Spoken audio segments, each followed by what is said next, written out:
Hey guys, welcome back to the MJ Gooner podcast right here for the MJ Gooner Talk. And today, the episode is going to be mainly focusing on the player reviews, of course. Season has ended for a week now, and finally we have the chance to sit down and actually talk about each and individual players. I did the season review in my previous episode. Be sure to check that out. So, players review, again, trying to keep it short and simple, but at the same time, I might take a little break in between, depends on how long this podcast is going to go. I think the last podcast, went over 30 minutes or even 40 minutes, and I remember I did that pretty late at night, and I was pretty tired from all the talking and stuff like that without having any water breaks. So, it's either I'm not going to take a break or I will, but we will see. So, again, the rating, I don't quite do that for every post-match review because I just don't like giving ratings to players, and of course some of them might be unfairly judged, and I don't want to do that at all. But right now, I think after 300 days of Premier League football, Europa League football, Arsenal campaign in general, we can honestly sit down and give a fair assessment to each player that had contributed in this season. And of course, some of them might be, might have a shorter period because of injury. I will still be giving ratings to that. Of course, the ratings are pretty much based on their performance.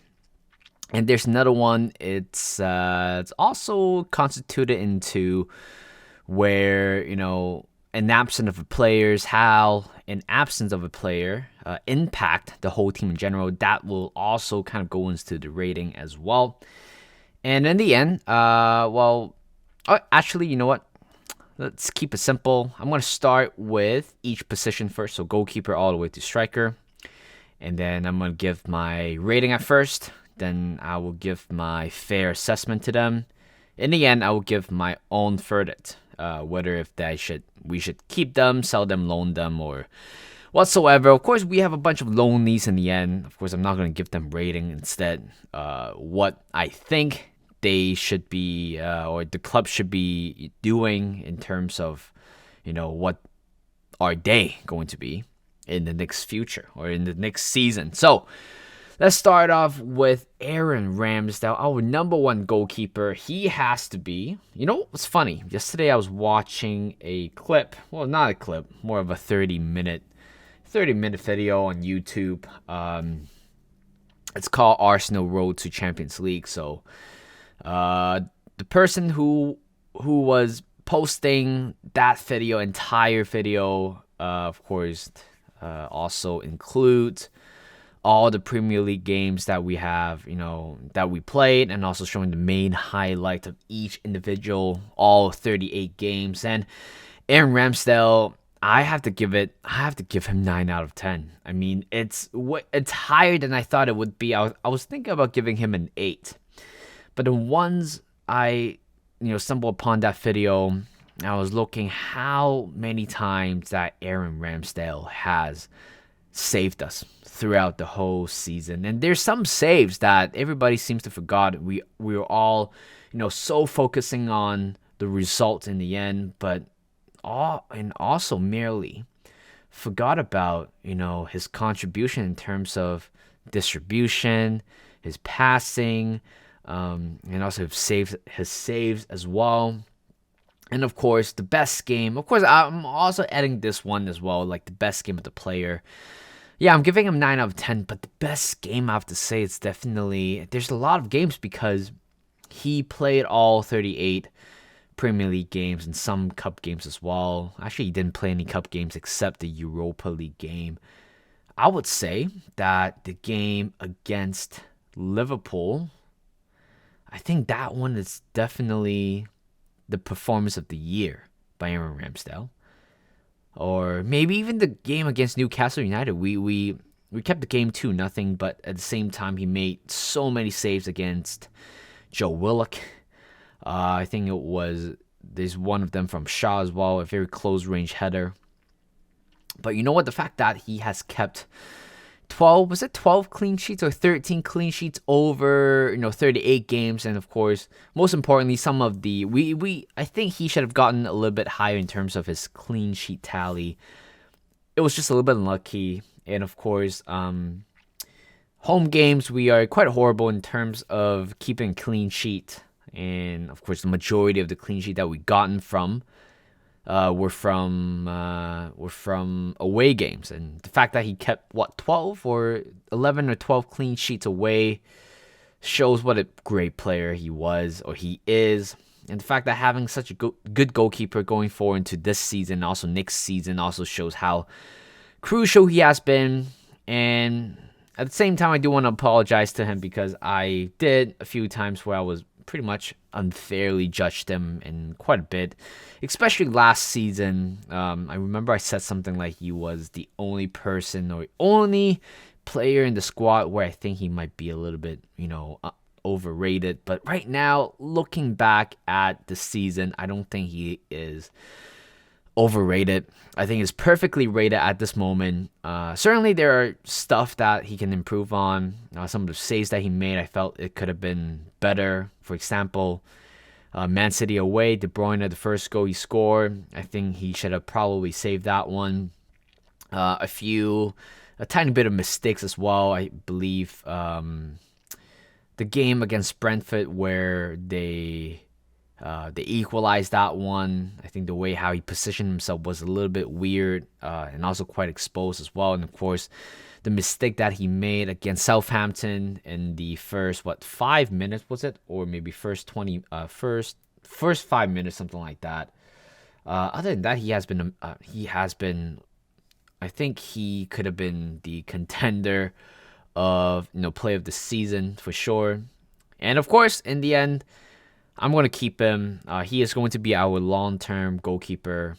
And at the same time, when Bernd Leno left, I wasn't quite sure about that. But right now, I'm sure that Ramsdale is going to be Arsenal number one for the next 5-6 years at least. The fact that he is 24-year-old, he still have a long way. He's have a long way to go. But at the same time, the fact that he has been so impressive this season, certainly we need to give more credits to him than that. So Aaron Ramsdale, good season, definitely the could be player of the season. I will review my player of the season for this season.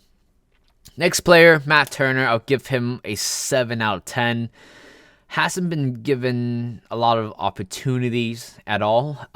He played a few cup games. Actually, he played 2 cup games and also 4 or 5 Europa League games. And of course, when we signed him, there's a little bit of politics behind it, which I would do understand. But at the same time, we were looking at his distribution because that's how we play. That's how that's what we've seen last season, where a goalkeeper has to play with his feet in order to perfectly integrate into our system. Bernd Leno seems to be not that type of player. And of course, he still wants to get more game time. But again, Bernd Leno was a good shot stopper. And I was thinking, who would be the next good shot stopper for Arsenal number 2? Turns out Matt Turner. It's a number 1 goalkeeper in the States. We signed him from New England.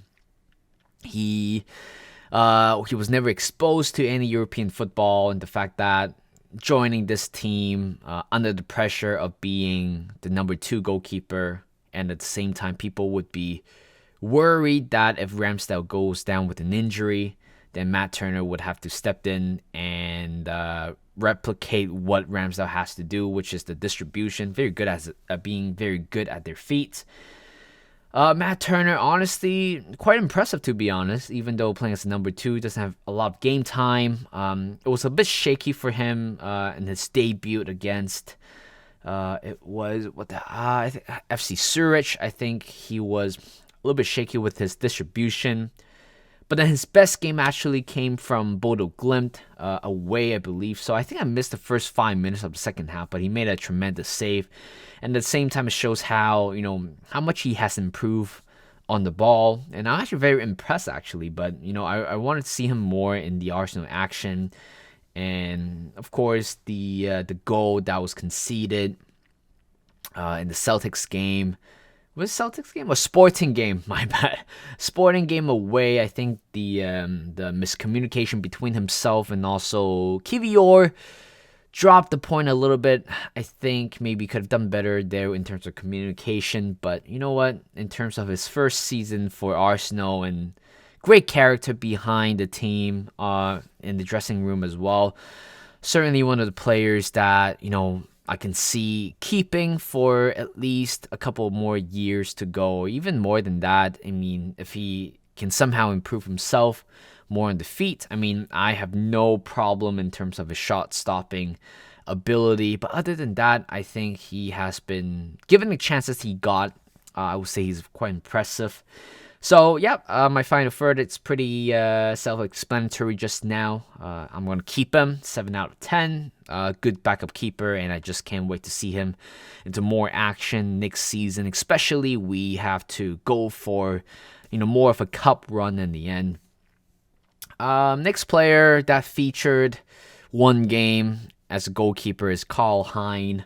The Estonian goalkeeper, I believe he was pretty much set in stone to make that, big appearance against Brighton. Of course, certainly I don't know if I should give him a rating, but based on, I watched the highlight and bits, I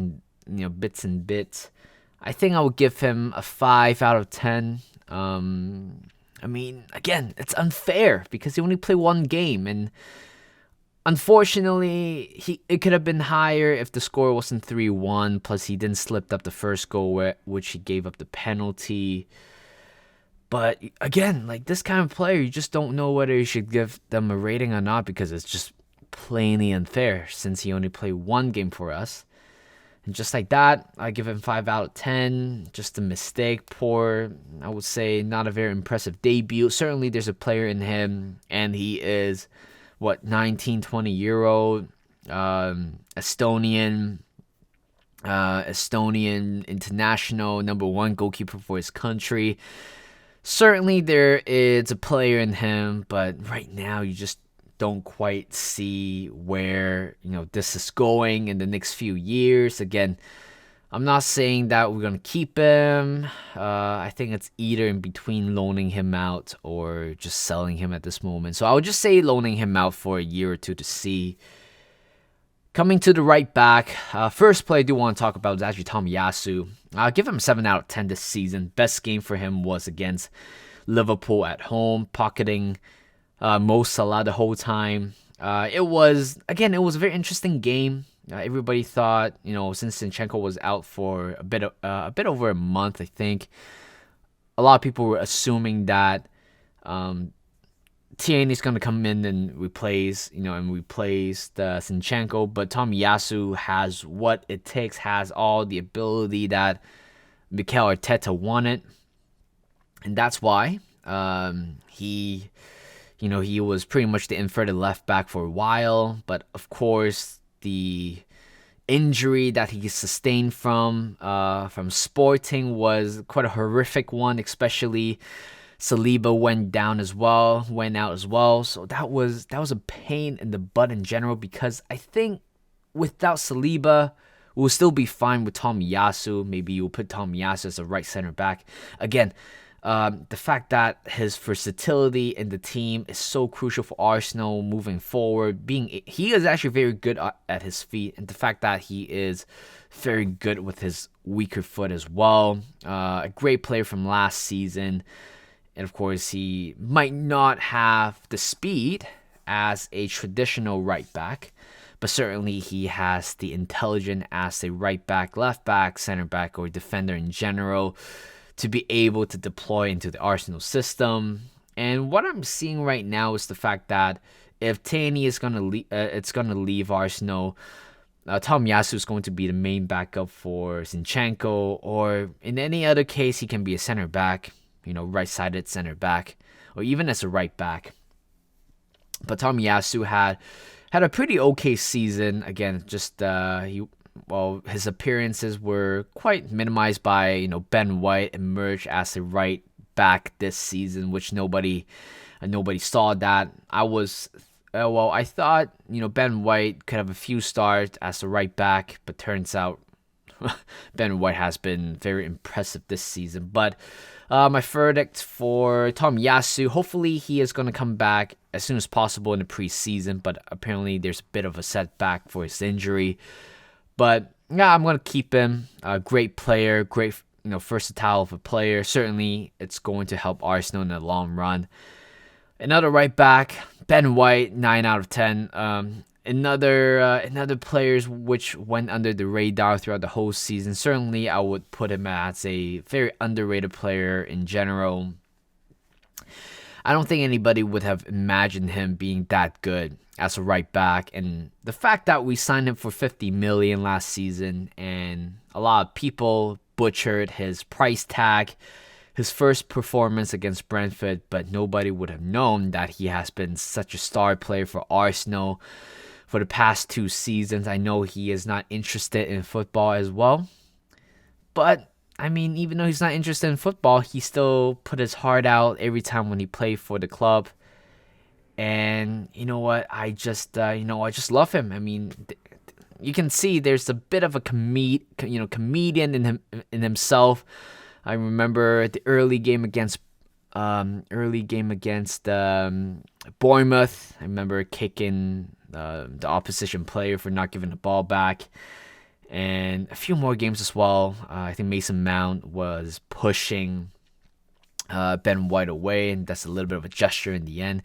But I can't really think of a game where he was really, really good. But certainly, it's probably the first goal he scored for Arsenal. He scored 2 goals in the end.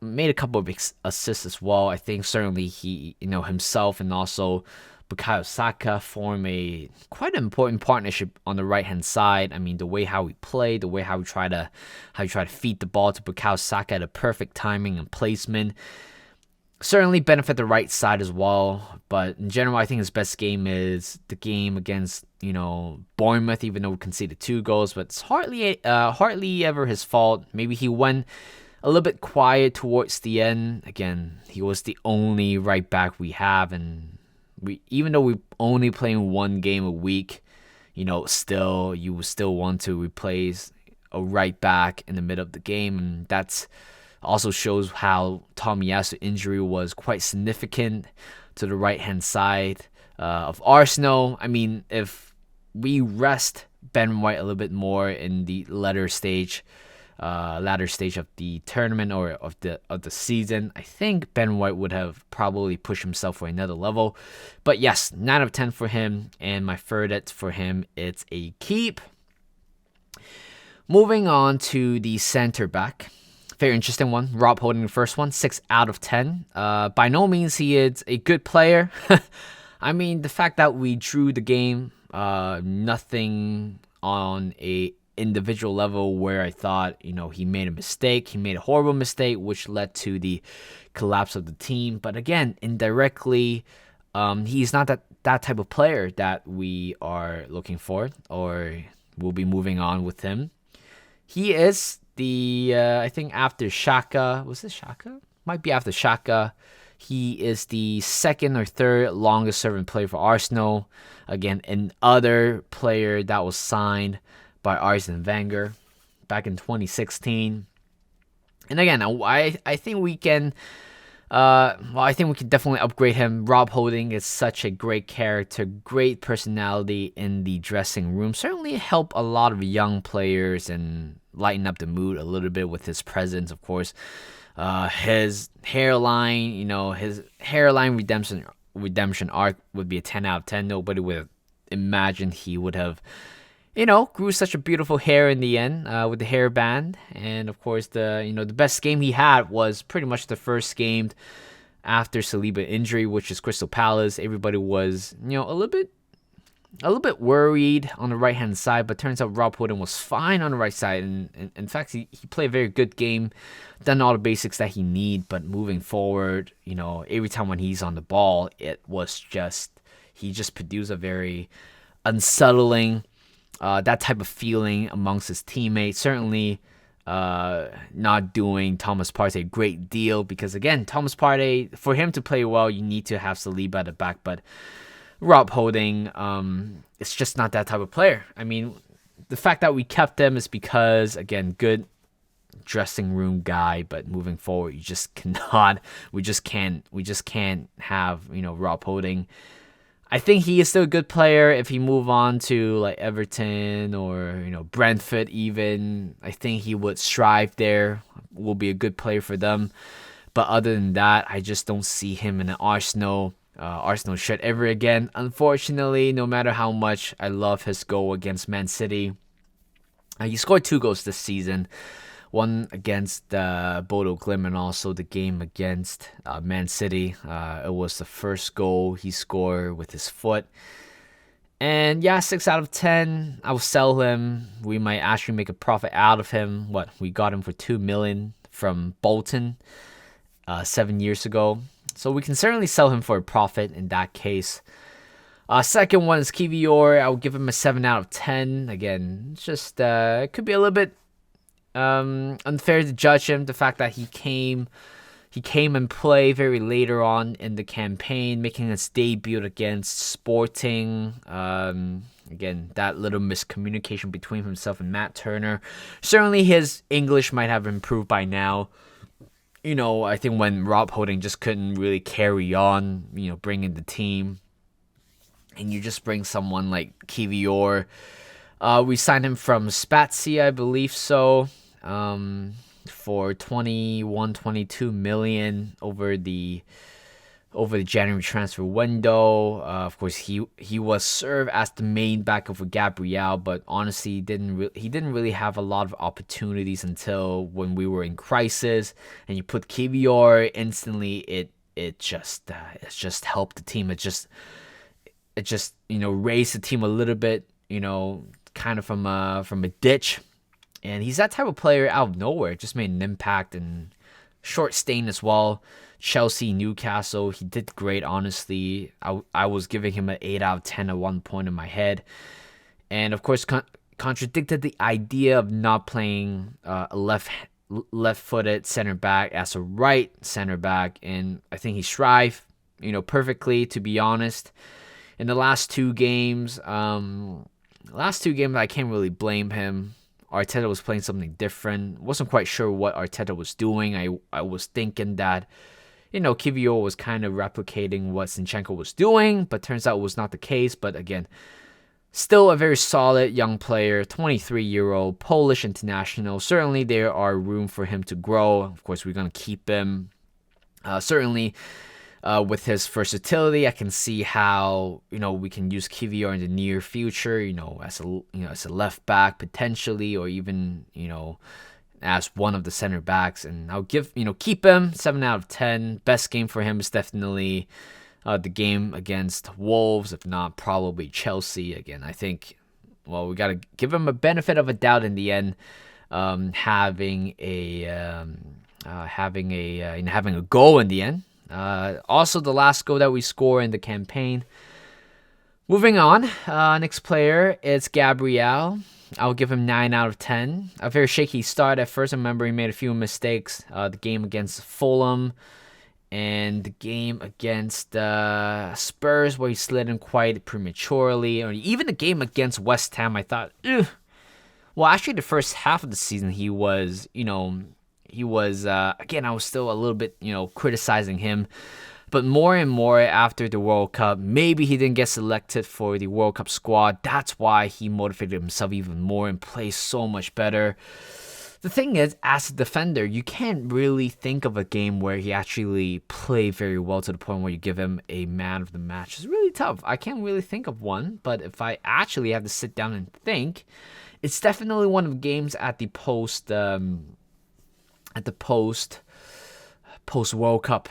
I would say the game against Fulham away. I think overall, he only made one mistake, one exposure at the back, but other than that, he has been solid. He scored a goal as well, and able to maintain or sustain or contain. Mitrovic, that game was massive. Again, Mitrovic was a great player for Fulham. Of course, bullying everybody in the air, physicality, he is going to win. But Gabriel put on a very good show. Gabriel without Saliba's, without Saliba's presence, certainly, just lacking a little bit. And I don't blame him once you don't have a trusted partner right next to you. It's certainly going to affect you, and indeed, it did affect Gabriel in a way, not to the point where the whole backline collapsed again. He has been very, very impressive, Gabriel. Just again, like I said before, in the first half of the season, there's a mistake in him, but later on in the season, I felt more comfortable with him right now. So I'm going to keep him, certainly. I still remember, it's funny, I think last season, was it Juventus or PSG was thinking about signing him, but thank God we tied him down for a new long-term contract earlier in the year. Hopefully he is going to, I think he's only 23 or 24.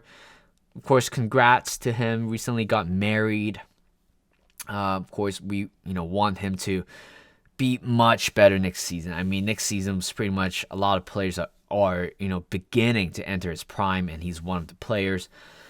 William Saliba, this is a big one. 10 out of 10 for me. He made a few mistakes before, but not to the point where it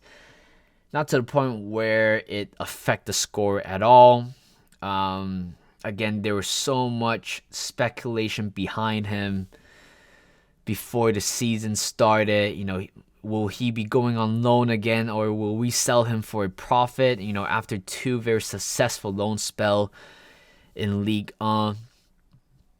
And the fact that having him integrated back in the first team was something where people were getting nervous because everybody loves them. We saw his last minute tackle against Mbappe last season with Marseille, and we thought we got ourselves a player. And of course, the fact that he went out on loan 3-4 times already is certainly to the point where this is the season where you integrate him into the team or you sell him.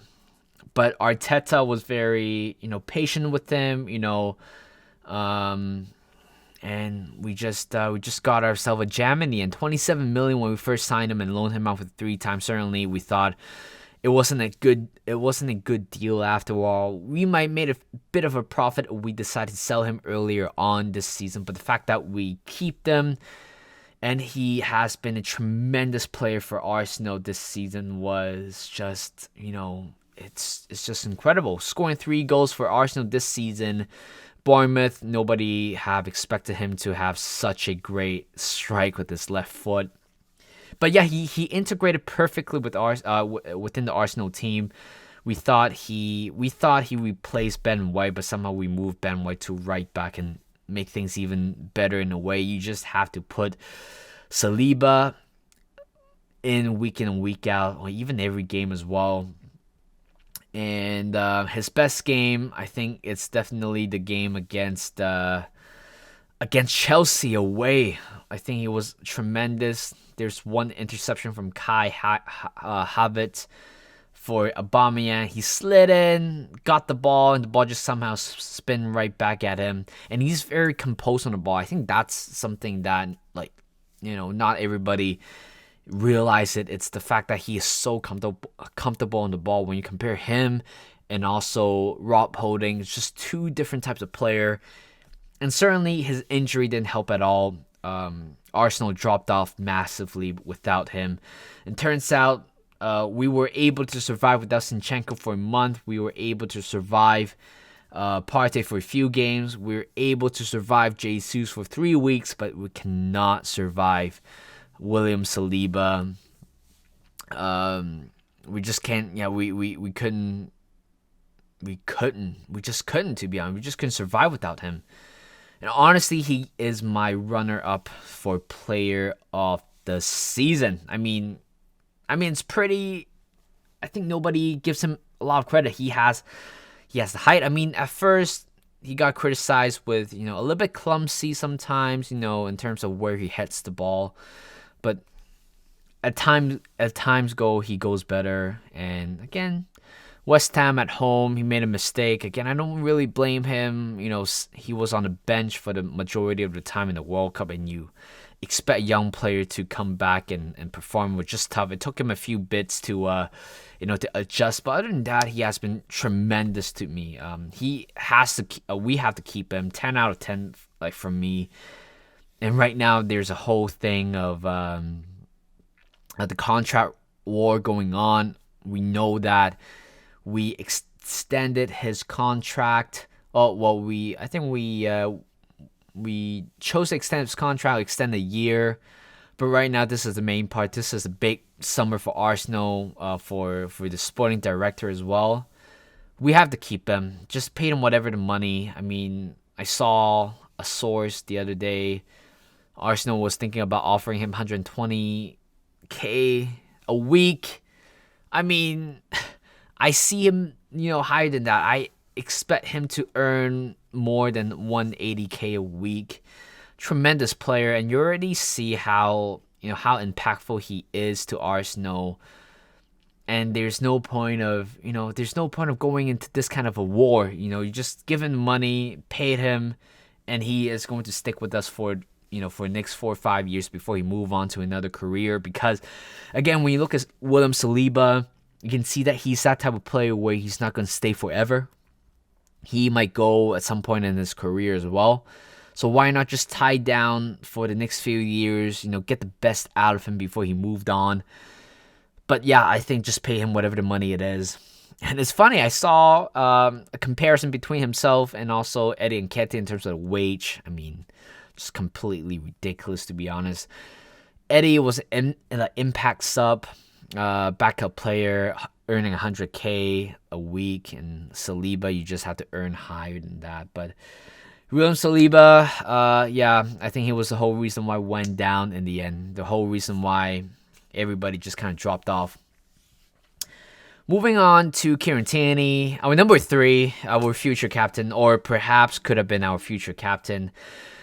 I will give him a 7 out of 10. I mean, he has been very professional, very patient on the bench as well. Not every game is for him. I mean, the fact that right now, the more games we play, the more the more time we will realize that Kieran Tierney is not our type of player. I mean, the fact that you put Kivior ahead of him, you put Tomiyasu ahead of him, and you kind of put him in the last 20, 30 minutes of the game for Kieran Tierney for defensive work. And that's kind of, that's pretty much self-explanatory in terms of that, that type of substitution or that type of starting as well. I mean, I feel gutted for him. We kept him healthy, relatively healthy this season. He I think he was sick a few times, but this is the only time of the season where he didn't keep himself out for a extensive amount of time. We kept him relatively healthy throughout the whole season, play a few games, but again, I think his best game for us was the game against FC Zurich at home. Scored that 1-0, I think 1 goal. Yeah, but again, defensive work, he is such a tremendous player in terms of defensive work. The fact that we have to think about, selling him for more than 30 million to a potential suitor. Newcastle United for 30 million or even plus, and replacing Dan Burn. Of course, we know Newcastle United are only getting better at the moment. Of course, if he is fitted into the Eddie Howe system, he will strive perfectly for Newcastle United. Certainly, I don't want to see that. And of course, nobody wants to see him going to a rival club, to even strive better there. So, yeah, Kieran Tierney is going to, I mean, my verdict is I want to keep him, but we all know that he is going to be sold over this summer, and it's such a shame. Just a great player. We signed him for 20 million from Celtics in 2018. Potential, future captain from last season. He wore the armband for a couple of times, but maybe in the end, the funny thing about Arsenal football is, within the year, nobody would have thought we have, evolutionalized away from what we have been playing last season. We didn't have that idea of an inverted left back until Zinchenko comes in. Last season, we needed Kieran Tierney so much to the point where actually we missed him after after he injured, during the Scotland international game. And right now we needed him so much. Arteta needed him in the last season. Right now he just kind of felt in the fell into the fringe player, just like that. I mean, I'm going to be sad and disappointed that we sell him. But again, I think if we have to move forward, I don't honestly quite see Tierney in the spot. I mean, no matter how much we needed him every time when we need to defend a lead. The game against Liverpool, where if he came on earlier, even though without control, he can still at least contain the upcoming damage on the left hand side, containing Mo Salah and also Alexander-Arnold on the left hand side. But other than that, I think that was the pure mistake that Arteta made with Tierney. But yeah, I mean, I'm going to be sad that he's going to move away. Next player, it's Zinchenko. Give him an 8 out of 10. I didn't know we were going to sign him. We all thought we were going to sign Lisandro Martinez. He was going to play for us as a left back, but we didn't go to a bidding war, and so we went for a cheaper option. Turns out to be a much better player on that side. I'm not saying Lisandro Martinez wasn't a good player or isn't a good player, but in the end, Zinchenko did work out. Again, control the ball. I mean, it's just beautiful to see him. Such a technical player, very calm on the ball sometimes. And the fact that the way how we transition our play, he was very important as well. Dropping in the middle alongside with Thomas Partey, giving another portal for Arsenal to kind of the way how we attack. Do we want to attack on the left hand side or the right hand side? But Zinchenko is always right there to be to provide, give passes, give crosses, and everything. Zinchenko has been tremendous in this Arsenal team. Nobody would have thought that. I certainly didn't think that he was going to be such a great player for Arsenal. And the fact that nobody would have thought we are replacing Kieran Tierney. Turns out he is going to replace Kieran Tierney. And it just sucks, to be honest. Unfortunately, 8 out of 10. Again, defensive work, just not there, to be honest. You can say non-existence, but that would be a little bit too harsh on that. So, but again, in terms of controlling the game, attacking the game, he's been very good, but defensive work, he has to improve, because I don't want to dwell into it. The Liverpool game away, the Nutman in the end, certainly didn't really help him in terms of his overall image as a defensive left back. But again, we all know that he is not that type of player defensively, but it's fine. Scoring that one goal, I believe he has been in the Premier League for 5 years. That will be his first goal for Arsenal. First goal in the Premier League. 8 out of 10. Certainly going to keep him. So right now, this is the point where 38 minutes in, I want to take a break right now, or else my throat's going to kill me. So I'll be right back. Just a sec. Okay, I am back. Second part of this player review. We're going to start off with the midfield this time. First player that comes in my mind, actually, it's Mohamed El Neni. Give him 6 out of 10. He's been out pretty much the majority of the season. He had a bit of an ankle problem. Was it a knee problem? I think it's the knee problem, which kept him out for an extensive amount of time. Again, he only made one full debut in the Premier League against Fulham, and I think he did fine again. It's just that, he's not that type of, Thomas Partey, that type of player, but certainly can do a job, to be honest. And I think he did well. I think he did well every time he has the opportunity to play in the Carabao Cup, in the Europa League. But of course, he scored that header against Oxford United away. Certainly boost him a little bit of a point. But of course, we know that we have signed him, or he has signed a new deal for till 2025. Again, I think his contract was about to expire this year, but we chose to extend his contract.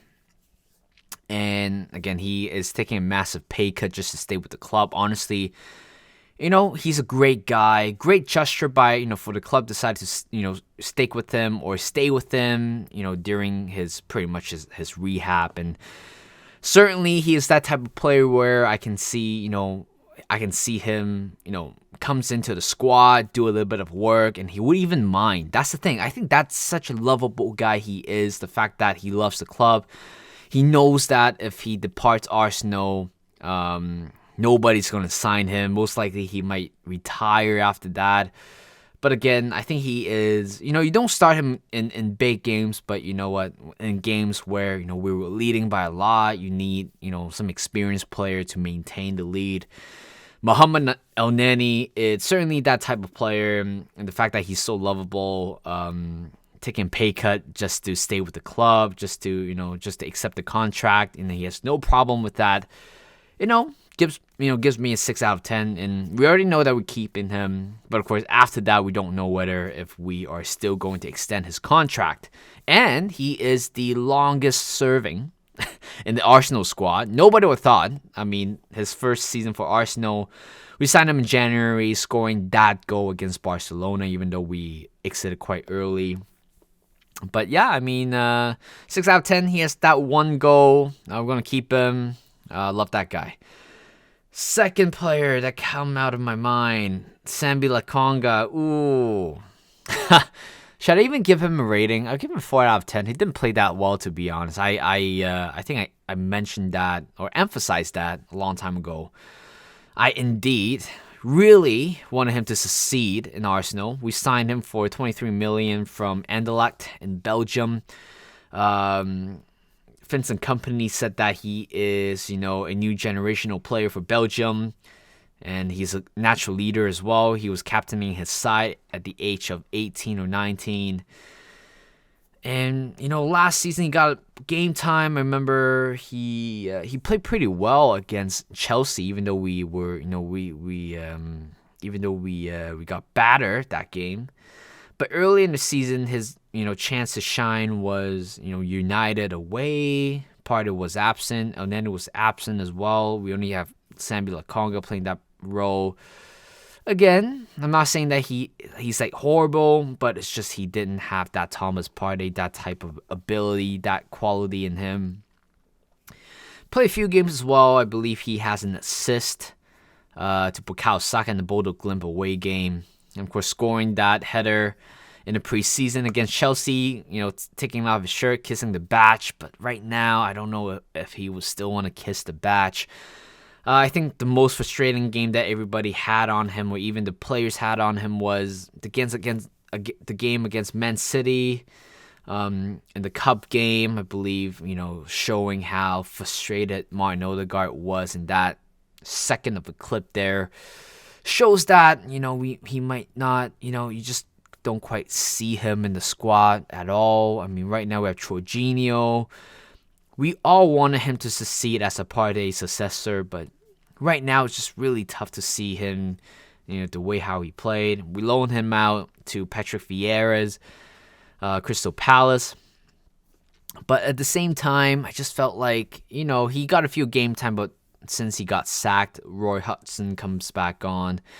Didn't really have much of a game time, but Sambi this season has been poor every time he come on. No matter how much hope I have on him, how much I wanted him to succeed in the Arsenal shirt, I just felt like this transfer, this move, this player, it's just not right for Arsenal, and we just have to move on. And my verdict for him in the end is to sell him. I don't see a point of loaning him out again. We just unless in the preseason he can somehow turn himself into a Thomas Partey material, which I highly doubt that.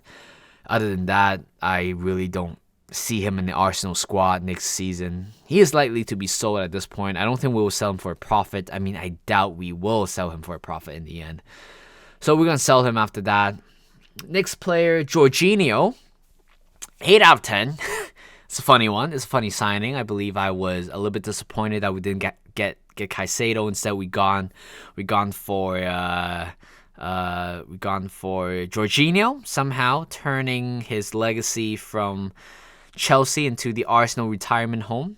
And turns out he is one of the players, I believe the only player from Chelsea, from Arsenal to Chelsea, that he actually performed massively for Arsenal. And I doubted him a lot. Again, he has no pace on the ball. You guys can see that. But the fact that he controlled the game so much better. I mean, the game against Chelsea away and even Aston Villa, even though his first game for Arsenal in the away against, I believe, Everton, I think he played fine. He controlled the game perfectly. Again, the Wolves game in the end, he was very, very good. I don't know how many more years we have in him, but certainly we have one more year with an option to further extend another year to 2025.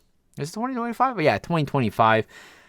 But he has been very, very impressive in an Arsenal shirt. Nobody would have thought that he would be that, that important for Arsenal in the latter stage. I mean, the fact that Thomas Partey dropped off, you didn't quite want to put Jorginho in. But when you put Jorginho in against the Chelsea game, Newcastle game, he just, performed for you. He's 31-year-old. Certainly, he is pretty much at the latter stage of his career. And I can see him kind of retiring in an Arsenal shirt in a long run. I mean, it shows how good he is. At one point in Ballon d'Or, he came third in that year, 2019, I believe. And he was Mikel Arteta, on the short list when Arteta was first arrived. Well, right now it shows why Arteta wanted Jorginho back then. Again, we're going to keep him. 8 out of 10. Solid performance. Moving on to Thomas Partey. 8 out of 10. Again, I think he has a very good season for Arsenal. Except the last part, I think, since West Ham, that flick leading to that goal showed, his level just kind of dropped off. I pretty much it could have been fatigue. We kept him pretty healthy. I mean, we survived without a game or two without him. We're okay, but in general, he has been very, very good. And actually, I just realized that I forgot. I forgot, each individual player's performance of the season. I think I did Tierney, but Zinchenko was probably the one against Everton at home 4-1. I mean, he got an assist, but other than that, he has been really good. El Neni was the Oxford game. Sambi, I would say non-applicable, if not the game away against Bodo Glimt. Jorginho, I think it's probably the Wolves game in the end. If not that game, I would have probably go for the Chelsea game at home. I mean, he controlled the game perfectly. Thomas Partey, either at home against Spurs or away from home. Spurs as well. I think at home he scored that beautiful goal. In my opinion, that is definitely the goal of the season. Especially playing as a great rival like Spurs. And away from home, Spurs won. He almost scored that. That would have been goal of the season as well. That volley, that control was so good to the point where it pains a lot of Arsenal fans. It pains me. It hurts me that the ball didn't go into the back of the net, or else that would have been. I think that would have been a goal of the season in Premier League as well if he scored that goal. But yeah, the first part of the season has been very good. Of course, his partnership with Granit Xhaka certainly, boosted his performance. But I think after the Liverpool game, after the West Ham game, you can see he's just dropping off. He's just getting tired. Just, all of a sudden he became very vulnerable on the ball. His passing was just quite off. And that was the right moment for Arteta to, ask Jorginho to come in. And I think this is why the brilliance of signing Jorginho helped, because if no Jorginho, I don't think we would have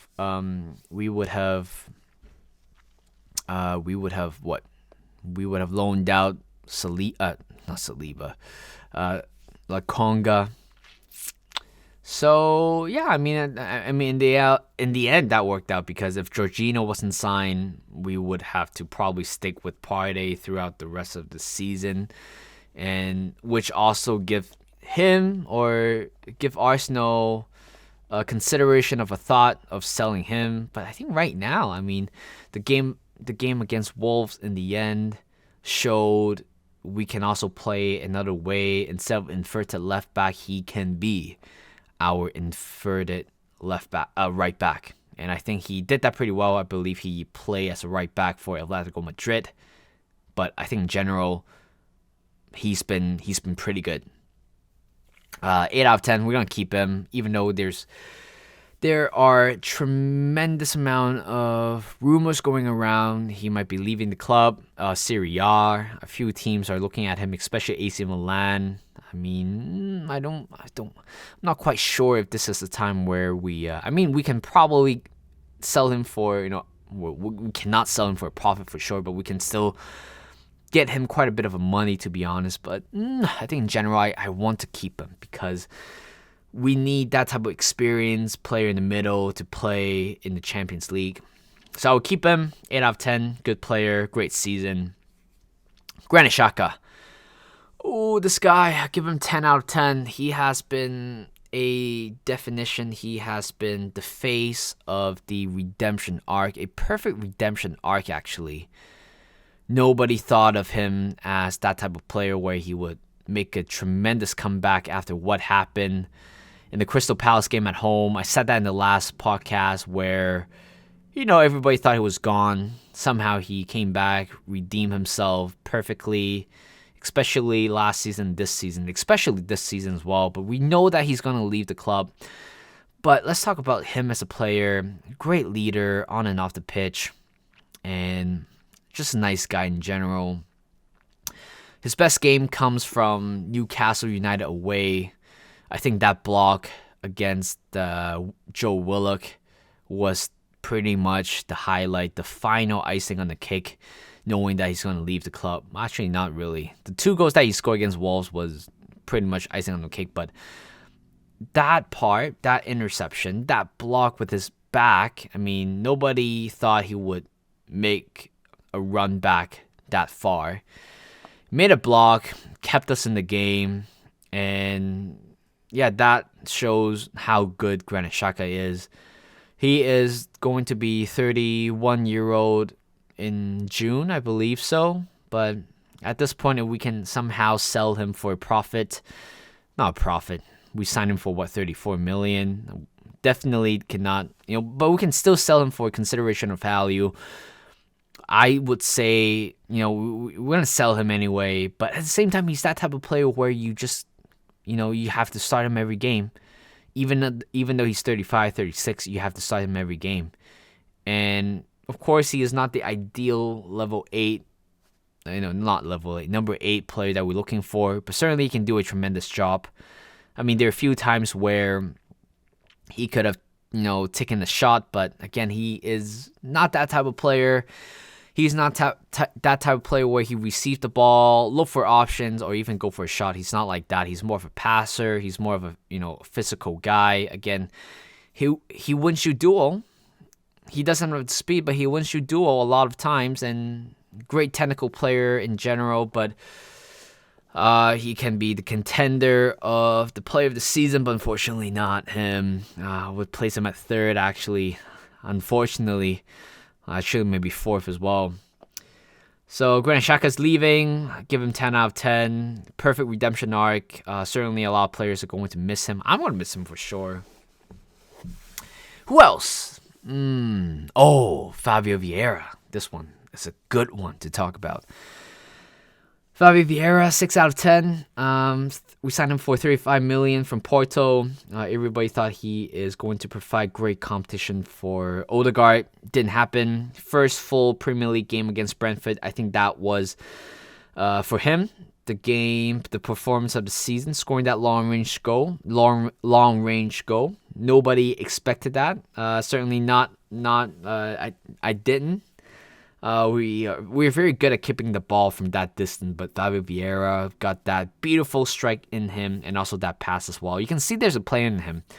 I don't understand the slandering of Fabio Vieira. Again, his first year, he still doesn't have the physicality of that yet. But there's a player in him. I believe in him. That's the thing. I just don't want him to leave at the moment because there's a player in him. He has a beautiful final third passes. You can see that against Aston Villa away, Martinelli with that open goal. But in general, he's a very good passer. I just don't get it. It's you don't quite really play him as a number 8. You don't play him as number 8. You play him as number 10. Right? I mean, I felt like when you put Fabio Vieira as your number 8, you just kind of lose a little bit of physicality there. And, of course, he's not there as intelligent as Granit Xhaka, and that's why we're missing a little bit when Granit Xhaka is not playing, Fabio Vieira is playing. But again, I want to keep him. A lot of people say, we should loan him out or even sell him. I just think it's just completely stupid. Eventually, for players like him coming abroad from somewhere in Europe, he needs time to adapt. And I certainly believe he needs another season to be able to judge him. Because honestly, there's a player in him. I said that a lot of times right now already, and I'm getting tired of it. You just need to keep him. You just need to show him belief. You just need to play him as number 10, not number 8. I don't know what Arteta is thinking. Certainly, Arteta knows more than I do. But certainly, you can only see Fabio Vieira on the right-hand side of the pitch more often. Even when you replace Saka with Fabio Vieira would be amazing. A lot of times, it's just that cut back inside with his left foot. I think it can be very deadly. But other than that, 6 out of 10, it was not the one that I wanted, but it's a good... Actually, you know what? I'm going to pick up this phone call just 1 second. I'll be right back. My delivery is here. My dinner is here. Sorry, I have to pick up that call. I'm really, really hungry. I think I might take a little break later just to finish up the dinner and finish up this podcast. Yeah, Fabio Vieira, I'm going to keep him. Again, still very early to judge. Next player. Am I missing anybody at this point? I think Emile Smith-Rowe. Again, 6 out of 10. I don't know. Should I judge him or not? I mean, he only played 18 or 19 minutes so far in total, or less than 30 minutes. Actually, I might be wrong. Might be less than an hour. But I just don't know. I mean, there's rumor going around that we might sell him. But David Ornstein provided a news saying that Arsenal have no intention to sell him. Good, but right now, where do you play Smith-Rowe at? I think Smith-Rowe kind of a player. He can play number 8. Again, he just needs a little bit of physicality, learn a bit of defensive work from Granit Xhaka. We don't need to sign Mason Mount, to be honest, because I felt like if we sign Mason Mount, we're gonna sell Emile Smith-Rowe. But right now, Emile Smith-Rowe is staying. I don't see Smith-Rowe playing as a left midfielder at the moment. So I would say that he can play as a number 8. We just need to train him over the offseason again. There's a whole drama going on, or we made up that drama where we thought, where we thought it could be, he might be gone because he barely played. But right now we get a little bit more assurance from David Ornstein. Right now we know that he is here to stay, which is good. Because there's a player in him, like I said. It's just the injury thing just kind of bothered him quite a bit. I believe he has 2 assists in this season. One from Bournemouth. He played that crucial 45 minutes. Is it 45 minutes? Around 45 minutes. And the last assist that he has was for Kivior. Not quite of an assist, but I still take them. But I'm gonna keep him for the sake of it. And this one's a big one. My player of the season for 2022-2023 season is Martin Odegaard. Who would have thought? I mean, everybody might have think that. Martin Odegaard, I think, massive improvement from last season. You know he is a great passer, but right now the fact that he has added more goals into his tally and being very influential in the majority of the game. Captain material at 23-year-old. It's just when you look back, 35 million signed him from Real Madrid. It was a bargain, complete bargain. What was Real Madrid thinking? And rumors going around, PSG was sniffing around Martin Odegaard, but give me a break. Martin Odegaard is not going to leave Arsenal this summer. And in fact, he loved the life what am I talking about? He loves the life here in North London. Keep him. Of course, 10 out of 10. Player of the season. The best game he had for Arsenal was the game against Chelsea. Scoring 2 goals, 3-1 was the final score. Very influential as well. I think the game against, he also had a honorable mention against Spurs away, Newcastle away as well. Other than that, I think we were a little bit doubtful in terms of his attacking ability, in terms of striking the ball. Again, last season he only has a few goals, and early in the season he was more reluctant to take a shot. But I think after the game against Fulham, where he scored that deflected goal, he is more, actually not that, but Bournemouth, he's become more more confident in terms of striking the ball. And right now, I feel long range shot as well. I believe he has 15 goals this season. I think he joined the highest, if not the second highest goal scoring player in Arsenal this season.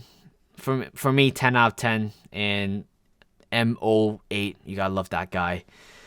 Moving on to the left side. Let's start from the left side. Let's start from the left side. Trossard, 8 out of 10. 1 goal, 10 assists during his short tenure for Arsenal. He's going to stay for another season or two. A great player. We signed him for 27 million. He definitely won that. He definitely won that argument. Debate between himself and Mikhail Mudryk. Premier League,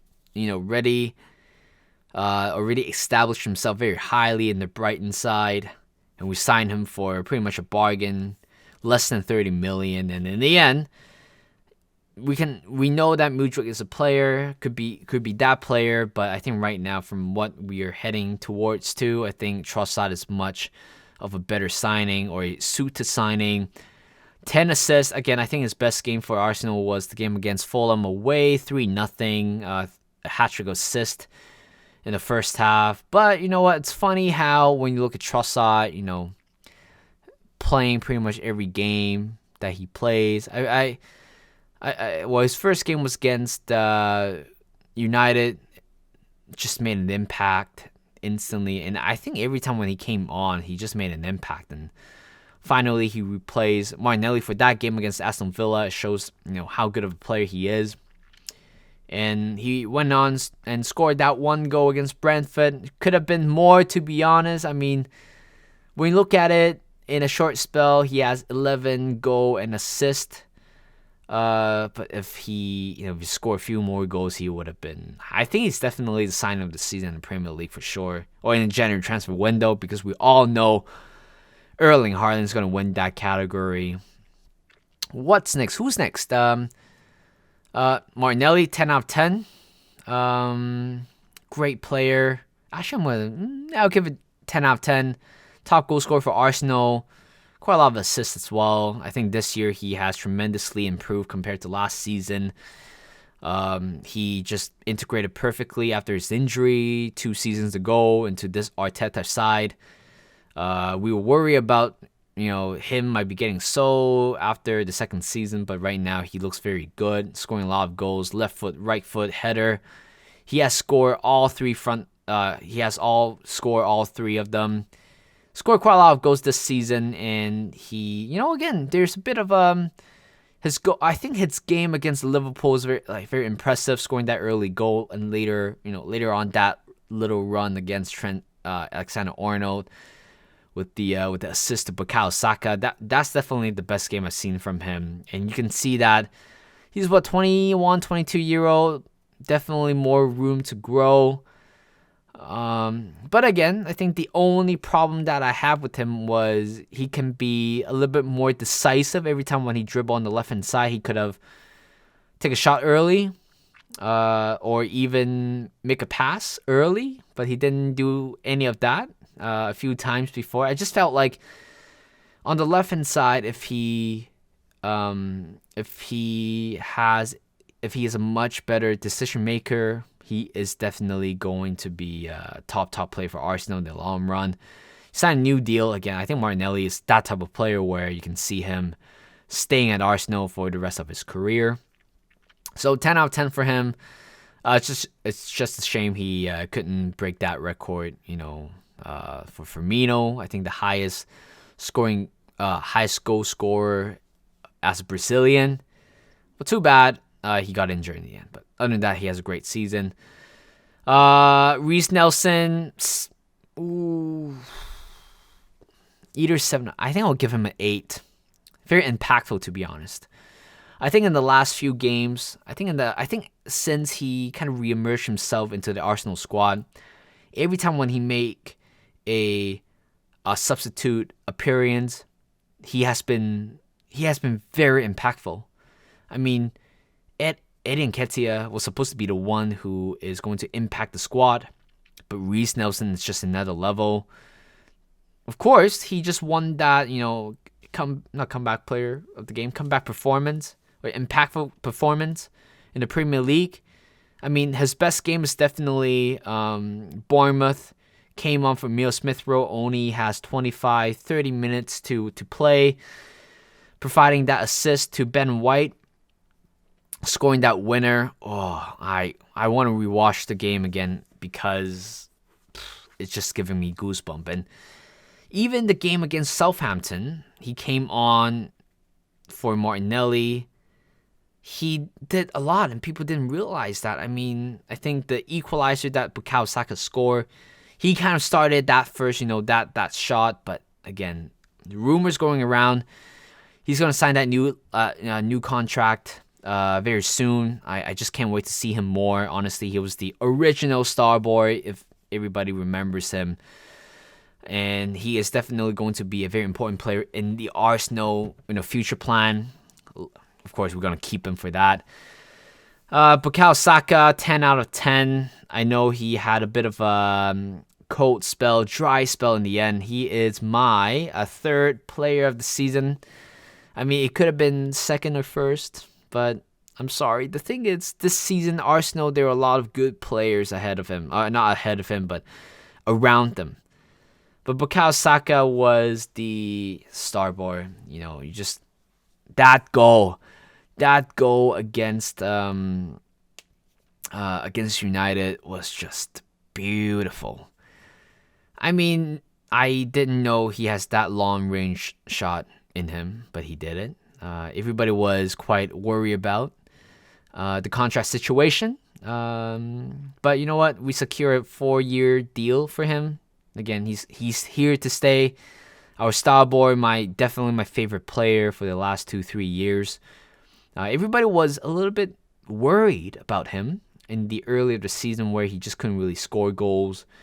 But then at one point, the goals just keep piling up, and his powerful right footed shot has been amazing, to be honest. Score a couple of goals with his right foot. But in general, he is developing to that type of player. It's just I just can't wait to see him more. His best game was it Crystal Palace at home, scoring that 2 goals. Other than that, I think he had a lot of great games before the international break. Again, there's a little bit of a dropped off in the end, but I think it's fine because it's a team sport. We can't really solely rely on one player, and that's why Edu has to sign like a backup or a competitor for Bukayo Saka to push him even much further. And of course, a lot of people might talk about the West Ham penalty missed everybody missed penalty. I don't really blame him. I mean, in that situation, I felt like even if there wasn't a penalty, I just think like the team didn't perform quite well. And of course, when we needed him the most, he couldn't really perform, and that's fine, to be honest. I think overall this season, I think he has been very, very good. 20 plus goal and assist this season. That's what you show progress. And next season, he is going to turn into a monster again and again. Eddie Nketiah, 7 out of 10. Took a chance as well after Jesus was, had an injury. Again, he didn't mind to stay for a few more years just to be a fringe player or backup player. Of course, he took his chance well in the cup game, scoring a couple of goals in the Europa League, scoring that one beautiful goal against Brighton. And later on, after Jesus was injured, we thought, Eddie cannot pretty much replicate what Jesus did, which was true.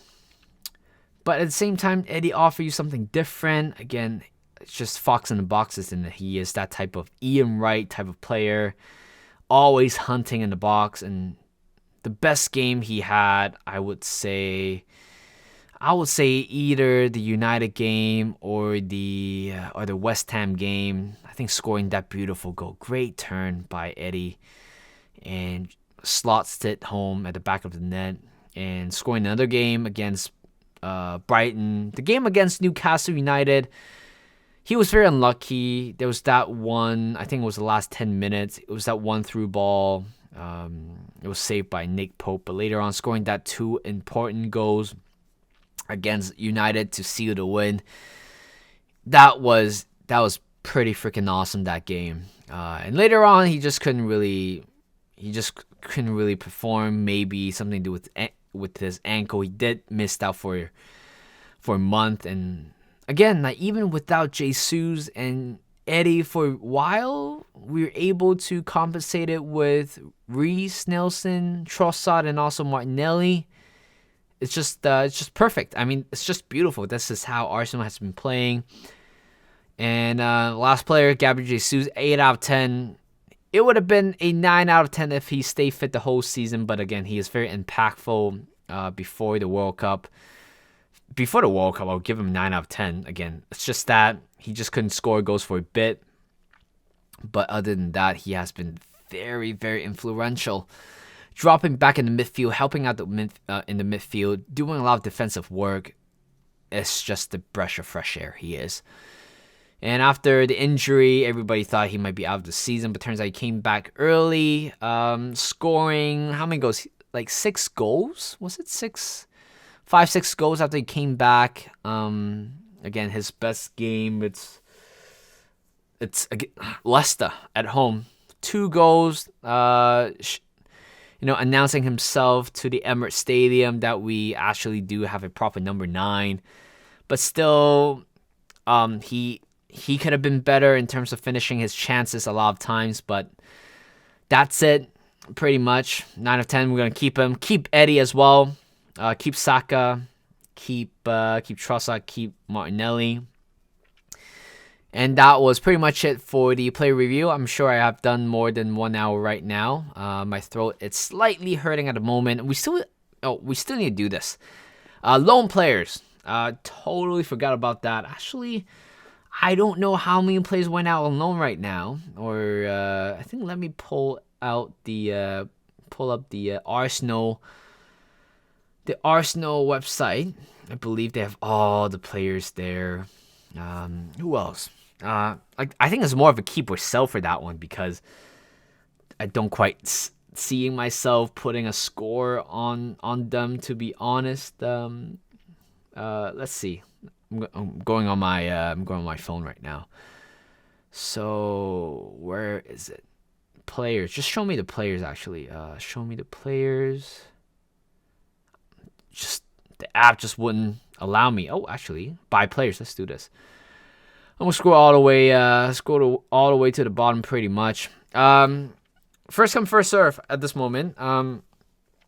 Austin Trusty, I believe he had a very good loan spell for for Birmingham, but I think we can still sell him for a profit. I don't see him playing for Arsenal at all.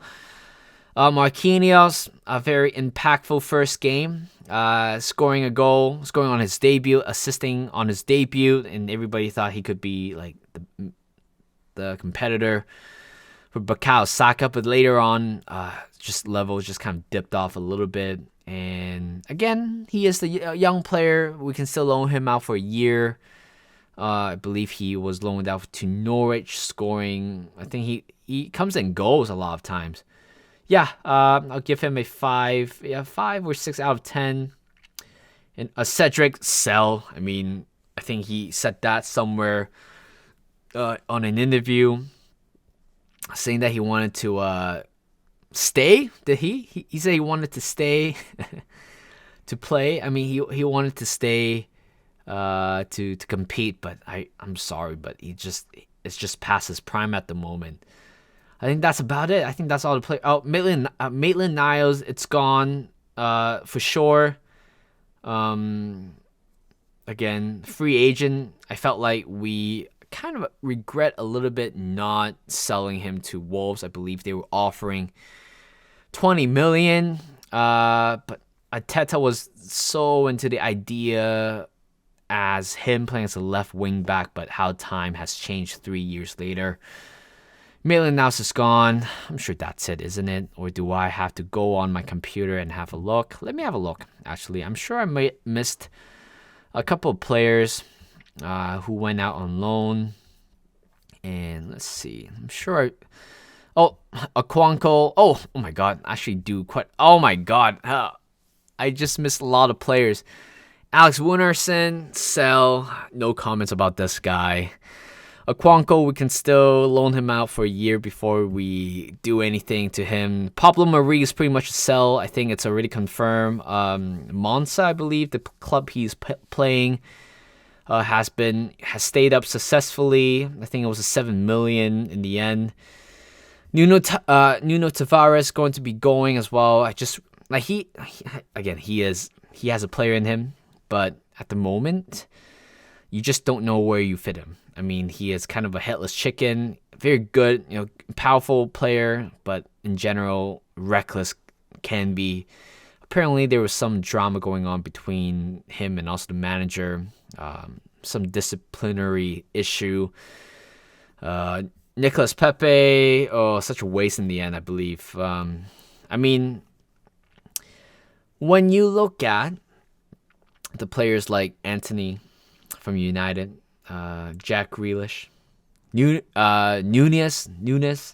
Núñez, you cannot slander Nicolas Pepe on his first season. I think Nicolas Pepe on his first season it's much better than Anthony Jack Grealish.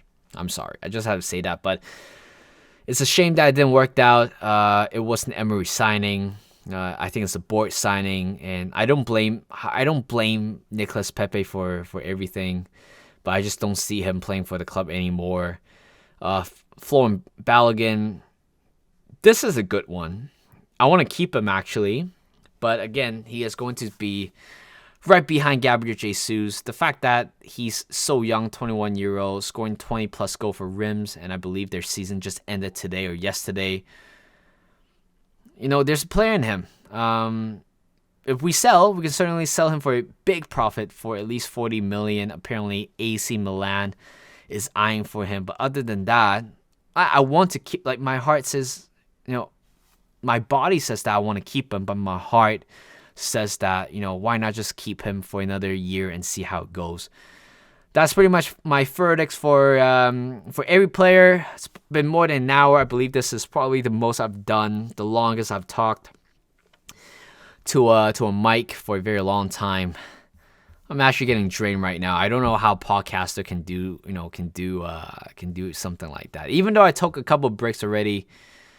But anyway, that's pretty much the end of the players review. Thank you for listening, especially to the one who stick with this podcast throughout the whole time. I mean, you guys are probably tired of listening to my voice, so I'm going to give you guys a break this time. Enjoy your day, enjoy your Sunday, or or by the time when I'm uploading this, it'll be Tuesday or Wednesday. So thank you guys for listening, and I'll see you guys in a bit.